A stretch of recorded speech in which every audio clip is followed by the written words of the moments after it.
वो प्रेमी ने प्रेमिका को जैसे ही सीने से लगाया, हाँ। तो प्रेमिका बोली तेरा दिल बड़ा कुरकुरास है। कुरकुरा? अरे बोले दिल कुरकुरा कौन है, तेने बीड़ी का बंडल तोड़ दिया। वो प्रेमी ने प्रेमिका से कहा अगर तू मेरी नहीं हुई ना तो मैं तुझे किसी की नहीं होने दूं। बोले अच्छा तेरी हो जाऊंगी तो सबकी होने देगा। हमारे साथ तो दिक्कत यही रही कोरोना काल में जी। सबसे पहले कहा गया वर्क फ्रॉम होम जी। अब बताओ हम कैसे करें जी। अच्छा है। तो वर्क फ्रॉम होम के तहत मैंने घर पर ही कविता सुनाई। हाँ। ना कोई हंसा, ना किसी ने ताली बजाई, ना ही कोई पेमेंट जेब में आई।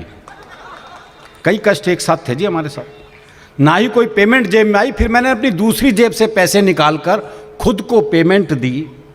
इस तरह वर्क फ्रॉम होम की औपचारिकता पूरी की। वाह। करनी पड़ी जी। सरकार ने कहा था वर्क फ्रॉम होम करो। फिर एक समस्या और हुई। 3-4 महीने जब हो गए, पत्नी मेरा चेहरा देख रही, मैं पत्नी का चेहरा देख रहा, दूसरा चेहरा देखने को नहीं मिल रहा। तो ये बहुत बड़ा कष्ट था। तो मैंने सोचा कुछ पल अलग ढंग से जिया जाए और किसी महिला मित्र को वीडियो कॉल किया जाए, कुछ तो परिवर्तन हो जी जीवन में। यह सोचकर मैंने सबसे सुंदर महिला मित्र को वीडियो कॉल मिलाया, लेकिन उसने फ़ोन ही नहीं उठाया। थोड़ी देर बाद लैंडलाइन पर उसका फ़ोन आया। मैंने फ़ोन ना उठाने की शिकायत की तो उसने समझाया देखो सारे ब्यूटी पार्लर बंद हैं, अपना चेहरा नहीं दिखाऊंगी, मैं भी भाभी जी की तरह चुड़ैली लग रही हूं इसलिए वीडियो कॉल नहीं उठाऊंगी। ये भी कष्ट था। हाँ अरुण जी, वाह वाह वाह। अच्छा 22 मार्च को साहब जनता कर्फ्यू लगा था, आपको याद होगा। मैं जिस जगह रहता हूं मैंने कर्फ्यू कभी देखा नहीं जीवन में, क्योंकि कभी वहाँ कुछ हुआ ही नहीं ऐसा जो कर्फ्यू लगे। तो पहली बार जनता कर्फ्यू जब लगा तो पूरा सन्नाटा साहब। मैं अपनी बालकनी में आया तो गली के कुत्ते बहुत परेशान थे। वे उन्होंने भी कर्फ्यू पहली बार देखा था। अब वो कौन सा अलीगढ़ मुरादाबाद से आए थे, वो भी तो वहीं के ही थे ना।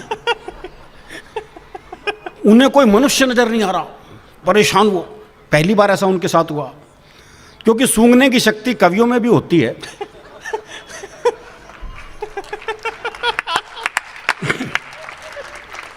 तो मैंने कुत्ते की मनस्थिति सूंघी। वो सोच रहा था लगता है सभी मनुष्यों को कुत्ता नगर निगम वाले पकड़ के ले गए। बहुत अच्छा। अच्छा 5 बजे मोदी जी ने कहा था वो ताली थाली बजानी है। तो 5 बजे अचानक ताली थाली वो शंख एकदम शोर हुआ तो कुत्ता फिर हड़बड़ा गया बेचारा। ये क्या हुआ? मैंने उसकी मनस्थिति फिर सूंघी। वो सोच रहा था बहुत जल्दी छोड़ दिया इन सबको।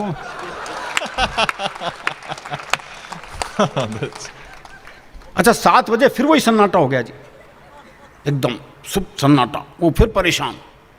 मैंने उसकी मनस्थिति फिर सूंघी। वो सोच रहा था और मचाओ शोर, फिर ले गए ना पकड़ के। बहुत अच्छे, वाह। तो ये दृश्य रहे जी कोरोना काल के। अब मैं हरियाणा पे आता हूँ जी, क्योंकि हरियाणा की अलग मस्ती है जी। हम बहुत मस्ती में जीने वाले लोग हैं। प्रेम की बात हो रही है सब। हरियाणा में प्रेम में बड़ा भोलापन भी है। वो प्रेमी ने प्रेमिका से कहा अगर तू मेरी नहीं हुई ना तो मैं तुझे किसी की नहीं होने दूं। बोले अच्छा तेरी हो जाऊंगी तो सबकी होने देगा।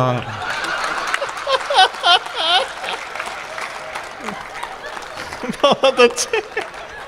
नहीं ये भोलापन है भाई, भोला भोला, ये भोलापन है। वाह भाई वाह, बहुत अच्छे, वाह। क्या कहने। और जो महिला पुरुष का जो औसत है एवरेज, अभी भी सबसे ज़्यादा गड़बड़ हरियाणा में ही है जी। सुधार तो काफ़ी हुआ है लेकिन अभी भी पुरुष ज़्यादा है, महिलाएं कम हैं।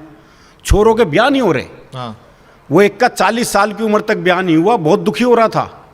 अपने दोस्त से बोला यार मैंने तो लगा है मेरी वाली भ्रूण हत्या में मारी गई। वाह। नहीं सर ये तकलीफ है हमारी।